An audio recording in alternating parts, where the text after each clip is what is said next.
असलामुअलैकुम दोस्तों, अज लैके आए हैं तुहाडे वास्ते खास तोहफा। एक ऐसा वजीफा कि जिहड़ा पढ़ो तुसीं ते यकीन करो हर बंदा ही तुहाडे नाल मुहब्बत करे, चाहे वह तुहाडा बॉस है, चाहे तुहाडी फैमिली है, चाहे अवाम है।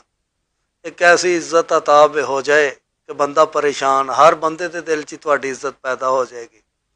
और उहदे नाल जनाब एक खास नक्श है, अगर वो नक्श तुहाडी गले च पा लिया या बाजू ते बन्निया तो जिथे भी चले जाओगे लोग तुहाडी इज्जत करन ते मजबूर हो जाएंगे।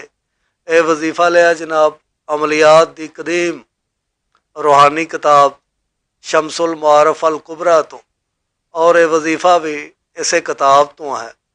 एक ऐसी किताब है कि जिन्हों हर बंदा पढ़ नहीं सकता। बहुत सारे लोगों ने कोशिश की या पागल हो गए या खुदकशियाँ कर ली। मेरे को जनाब किताब अरबी सूरत च मौजूद है। यह मैं एक स्क्रीन शॉट तुहानूं दे रहा, बगैर जेर जबर तो असल किताब सानू मिली जनाब। यह स्क्रीन शॉट जे पेज एक का।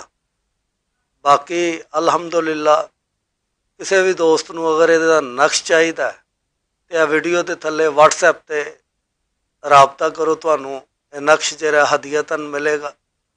और यदा वजीफा जनाब फीस बिलिल्ला तुहानूं दस रहा, नौचंदी जुमेरात नूं यह वजीफा तुसीं करना तनहा जगह ते अव्वल आखिर 11 वारी दरूद पाक और 311 वारी या अजीज़ू या जब्बारू।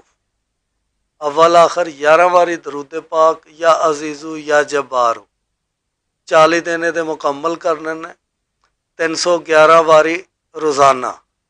और तमाम ऐसे दोस्त जेरे वीडियो के थले कॉमेंट च अपना नाम लिखणगे, अल्लाह अकबर लिखणगे और 5 लोगों को यह वीडियो शेयर करनगे, उन्होंने इस वजीफे की इजाज़त है। अल्लाह ताला तुहाडे सारिਆਂ ते करम फजल ते रहम फरमाए। जज़ाकल्लाह खैर। अल्लाह हाफिज़।